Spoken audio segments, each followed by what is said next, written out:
Hi everyone, कैसे हो आप सभी लोग। आई होप आप लोग अच्छे होंगे। मैं हूं राहुल जेसवाल एंड स्वागत करता हूं आप सभी का एक बार फिर हमारे यूट्यूब चैनल JR ट्यूटोरियल्स में। तो दोस्तों, जैसा कि आप जानते हैं कि यार हम 6 स्टैंडर्ड के लिए भी कंटिन्यूअस मेहनत कर रहे हैं और उनके लिए वीडियोस बना रहे हैं साइंस और मैथ सब्जेक्ट का। बाकी SST वगैरह का हम लोग कोशिश करेंगे कि आने वाले समय में उसके भी वीडियोस आ जाए। लेकिन फिलहाल में हमारा साइंस और मैथ्स बहुत बेहतरीन चल रहा है और मैथ्स का आज एक और बेहतरीन लेक्चर वीडियो में लेकर आ गया हूं, जिसमें हम बात करने वाले हैं 6 स्टैंडर्ड के मैथ सब्जेक्ट का चैप्टर नंबर 12 परसेंटेज। इसके पहले हमारा जो भी टॉपिक था रेशियो एंड प्रोपोर्शन हमने कंप्लीट किया है, मतलब चैप्टर नंबर 11 भी हमने पूरा कंप्लीट कर दिया। सिर्फ 2 लेक्चर लगे उस चैप्टर को कंप्लीट करने में। और ये जो चैप्टर है जिसका नाम है परसेंटेज, ये भी सिर्फ और सिर्फ 2 लेक्चर लगेंगे और ये पूरा चैप्टर जो है हमारा कंप्लीट हो जाएगा। तो आज पहला लेक्चर है जिसमें हम बात करेंगे कि बेसिक परसेंटेज का मीनिंग क्या होता है, परसेंटेज कैसे निकाला जाता है, क्या होता है इसके कंटेंट्स क्या होता है, ये हम डिस्कस करेंगे। और जो अगला लेक्चर आएगा यानी कि लेक्चर नंबर 2 आएगा, उसमें हम लोग इसके बेस पे जो एक्सरसाइज है यानी जो आपका प्रैक्टिस सेट है ना, उसको हम लोग सॉल्व कर देंगे। ठीक है, तो चलो फटाफट से ये वीडियो देखो एंड तक। ज्यादा बड़ा नहीं होगा, ज्यादा से ज्यादा 10 मिनट 15 मिनट का वीडियो होगा, उसमें आपको पूरा कॉन्सेप्ट जो है समझ में आ जाएगा। ठीक है, और एक और इंपॉर्टेंट चीज ये है कि आप लोग, ठीक है, JR ट्यूटोरियल्स का ऐप अगर अभी तक डाउनलोड नहीं किया है तो प्लीज जाके प्ले स्टोर में जाइए, JR ट्यूटोरियल का ऐप डाउनलोड कीजिए। एंड सिर्फ डाउनलोड नहीं करना है दोस्तों, डाउनलोड करने के बाद उसमें रजिस्टर जरूर हो जाना है, रजिस्टर करके लॉगिन हो जाना है। ठीक है, तो ये बहुत इंपॉर्टेंट प्रोसेस है। बहुत सारे बच्चों ने डाउनलोड किया लेकिन रजिस्टर नहीं हुए, तो प्लीज रजिस्टर कर लो अपने आप को और लॉगिन हो जाना। ठीक है, फ्री ऑफ कॉस्ट है, कोई टेंशन की बात नहीं है। इंस्टाग्राम अगर यूज करते हो तो मुझे जरूर से फॉलो कर लेना। ठीक है, लिंक डिस्क्रिप्शन में दिया हुआ है या फिर सर्च कर लो, मुझे डायरेक्ट मिल जाऊंगा। ठीक है, चलो शुरुआत करेंगे। तो सबसे पहले हम लोग समझेंगे कि परसेंटेज होता क्या है।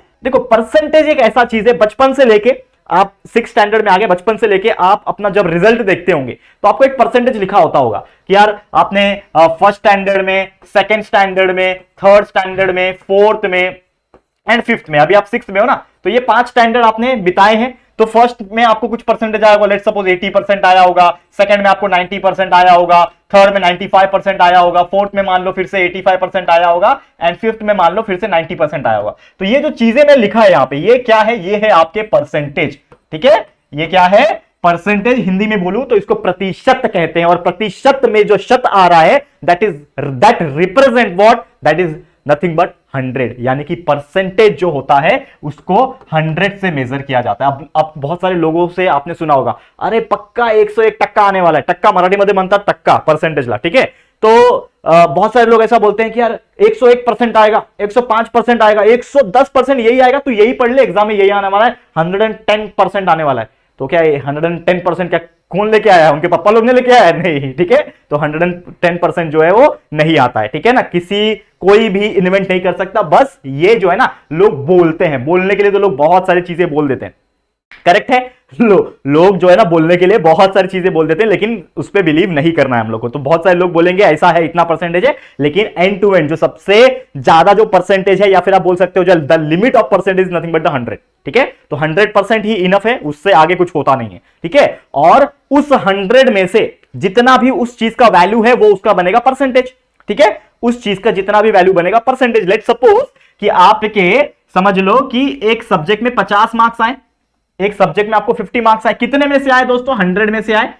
ठीक है, तो ये जो है ना 50/100 ये आपका क्या है? मार्क्स है। और इस चीज को अगर मुझे परसेंटेज में कन्वर्ट करना है तो मुझे मल्टीप्लाई बाय 100 करना पड़ेगा। क्यों मैंने मल्टीप्लाई बाय 100 किया? क्योंकि हमें पता है, जैसे मैंने बोला कि परसेंटेज को 105, 110, 125 नहीं होता, परसेंटेज ओनली होता है 100%। मतलब maximum limit of percentage is nothing but 100%।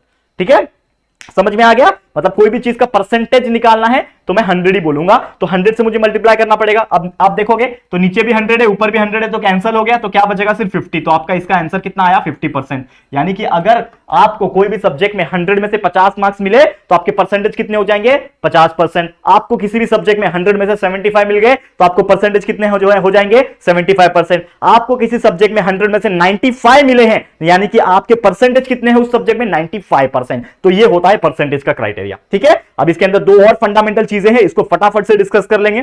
ठीक है, चलो। तो सबसे पहले यहां पे आप देखोगे तो percentage in the form of fraction. Percentage को हम लोग फ्रैक्शन के फॉर्म में भी लिख सकते हैं। जैसे मैंने आपको बताया, समझ लो कि 50% आपको उस सब्जेक्ट में मिले, कोई भी सब्जेक्ट हो सकता है, साइंस है, मैथ्स है, हिस्ट्री है, ज्योग्राफी है, जो भी सब्जेक्ट है, आपको समझ लो उसमें 100 में से 50 मार्क्स मिले, मतलब आपको कितने मार्क्स मिले? 50% मिले। और जैसे मैंने बोला 50% का मतलब क्या है कि 100 में से आपको कितने मिल रहे हैं? 50 मिल रहे हैं, यानी 50 आउट ऑफ 100। तो 50 आउट ऑफ 100 में आप देखोगे तो ये जीरो कैंसिल, 5 1 जा 5, 5 2 जा 10, ऊपर 1 नीचे 2, यानी कि 1/2, 1/2 का मतलब होता है आधा। तो 50% का मतलब क्या होता है? आधा, हाफ। यानी कि अगर कोई बोलता है कि मुझे 50% मार्क्स मिले, मतलब क्या होता है उसका मतलब क्या हुआ कि उस सब्जेक्ट का जितना भी टोटल मार्क्स होगा उसके आधे मार्क्स आपको मिले। यानी कि अगर कोई भी 50% का जिक्र कर रहा है, जैसे समझ लो आपके पास 100 रुपया है और कोई बोलेगा कि 50% रुपया मुझे दे दे, आपके पास जितने भी रुपया है उसका 50% मेरे को दे दे, बोलते ना 50-50% का पार्टनर्स भी होते हैं।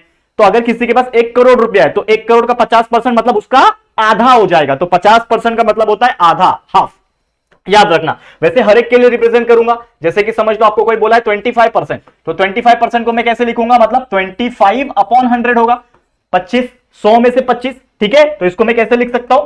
इसको मैं कैसे लिख सकता हूं? 25 1 25, 25 4 100, यानी 1/4, और 1/4 का मतलब आप जानते ही हो क्वार्टर होता है, ठीक है। यानी कि अगर आपको कोई बोलेगा कि मुझे तेरे जायदाद का 25% हिस्सा चाहिए, बोलते हैं ना बहुत सारे लोग, ठीक है, कि मैं इनका बेटा हूं, साबित हो गया है, अब मुझे इनकी जायदाद का 25% हिस्सा चाहिए। मतलब 25% हिस्सा मतलब 1/4 हिस्सा, मतलब 1/4 हिस्सा। तो जितना भी उसकी वैल्यूएशन होगी, जितना भी उसके पास पैसा होगा, उसका 1/4 हिस्सा, 1/4 हिस्सा मुझे मिलना चाहिए। तो इसका मतलब होता है क्वार्टर। उसी प्रकार अगर 75% है तो 75 को कैसे लिखूंगा मैं? 75/100, यानी कि आप देखो 25 3 75 होता है, 25 4 100 होता है, यानी कि 3/4। और 3/4 को हम लोग क्या बोलते हैं दोस्तों? 3/4। क्या बोलते हैं? 3/4। तो जो भी इंसान के पास मान लो 100 रुपए है, तो 100 रुपए का 3/4 हिस्सा यानी 75 रुपया मेरे को मिलना चाहिए। That is nothing but that represents, ठीक है। और टोटल कितना होता है? 100 होता है। ये तो आप समझ ही गए होंगे। करेक्ट है? यहां तक समझ में आ गया बच्चे लोग? देखो यहां पे कि परसेंटेज की हम लोग कैसे फ्रैक्शन में लिख सकते हैं, ये परसेंटेज था, उसको कैसे फ्रैक्शन में लिख सकते हैं, ये हमने देख लिया। तो इसी बेस पे छोटे छोटे बोलते हैं ना कि क्वेश्चंस पूछे जाते हैं, छोटे छोटे क्वेश्चंस पूछे जाते हैं, लेकिन ये बहुत ज्यादा मतलब बोलते हैं ना कि इतना हाईली नहीं पूछे जाते, क्योंकि इसके बेस पे ना बहुत सारे अलग तरीके से यानी वर्ड प्रॉब्लम टाइप के क्वेश्चंस पूछे जाते हैं। ठीक है, समझ में आ गया ये चीज? ओके, चलो ये चीज हो गया। अब मैं एक और चीज कराने जा रहा हूं जो कि है a fraction in the form of percentage. यानी कि अगर आपके पास पहले फ्रैक्शन है और उसको परसेंटेज बनाना है तो कैसे बना सकते हो? देखो 3/4 दिया है, जैसे मैंने बोला परसेंटेज कभी भी 100 होता है मैक्सिमम, तो 3/4 है, लेकिन नीचे तो 4 है ना। अब ये 4 को मुझे 100 बनाना है तो मैं मल्टीप्लाई बाय 25 करूंगा, तभी 100 बनेगा। 4 25 100, लेकिन इधर नीचे मैंने 25 मल्टीप्लाई किया तो ऊपर भी 25 मल्टीप्लाई करना पड़ेगा। तो 3 मल्टीप्लाई बाय 25 75 हो गया और नीचे 100 हो गया। तो 75/100 यानी कि कितना होता है दोस्तों? 75% होता है। ठीक है, उसी प्रकार 2/5 है, तो 2/5 है। अब ये 5 को नीचे मुझे 100 बनाना है, तो मैं 5 में ऐसा क्या मल्टीप्लाई करूं कि 100 बनेगा? 5 में 20 मल्टीप्लाई करूंगा तो 100 बनता है। तो नीचे 20 मल्टीप्लाई किया तो ऊपर भी 20 मल्टीप्लाई करना ही पड़ेगा, यानी 20 मल्टीप्लाई बाय 2 इज 40 और नीचे हो जाएगा आपका 100। ठीक है, तो ये 40/100 हो गया। ठीक है, यानी कि ये कितना हो जाएगा? 40%। ठीक है, मतलब 2/5 का मतलब होता है 40%। तो इस प्रकार कोई भी फ्रैक्शन क्यों ना दिया हो आपको, कोई भी फ्रैक्शन क्यों ना दिया हो, आप उसको परसेंटेज बना सकते हो, या फिर कोई भी परसेंटेज क्यों ना दिया हो, आप उसको फ्रैक्शन में बना सकते हो। ये हमने आज के इस दिन सीख लिया। अब इसी के बेस पे एक और वर्ड प्रॉब्लम है, एक न्यूमेरिकल है, इसको सॉल्व करेंगे और सीधा अगला लेक्चर जब आएगा, लेक्चर नंबर 2, उसमें हम लोग पूरा प्रैक्टिस सेट सॉल्व करेंगे। तो बहुत छोटा है, मामूली सा है। समझ लो एक क्लास है, एक क्लास में 60 बच्चे हैं, 60 student, one class having 60 student. आपके क्लास में भी लगभग 60 बच्चे होंगे, 60 65 70 जो भी होंगे। कमेंट करना, मुझे फटाफट से बताना कि आपके क्लास में कितने बच्चे हैं। ठीक है, 60 बच्चे हैं और 60 में से बोला है कि 40 जो है लड़के हैं, 40 are boys and 20 are girls. 60 में से 40 लड़के 20 लड़कियां। तो हमें पूछा है what is the percentage of boy. ठीक है, यानी कि जो बॉय लोग हैं उनका परसेंटेज कितना है। तो सबसे पहले मुझे एक चीज पता है कि टोटल बच्चे कितने हैं?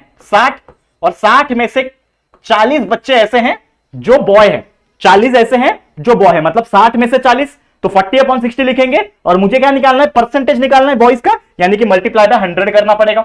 ठीक है, अब नीचे एक 0 और ये एक 0 कैंसल, ये है 40 और ये 10, यानी कि हो जाएगा 40 मल्टीप्लाई बाय 10, और नीचे अकेला बच रहा है 6। देखो कौन से टेबल में जा रहा है, कौन से टेबल में जा रहा है? देखो ये 2 के टेबल में, 2 3 जा 6, ठीक है, और 2 2 जा 4 और 2 0 जा 0, यानी ये हो जाएगा 20 मल्टीप्लाई बाय 10। 20 मल्टीप्लाई बाय 10 कितना होता है? 200, 200/3। तो इसको डिवाइड कर लो।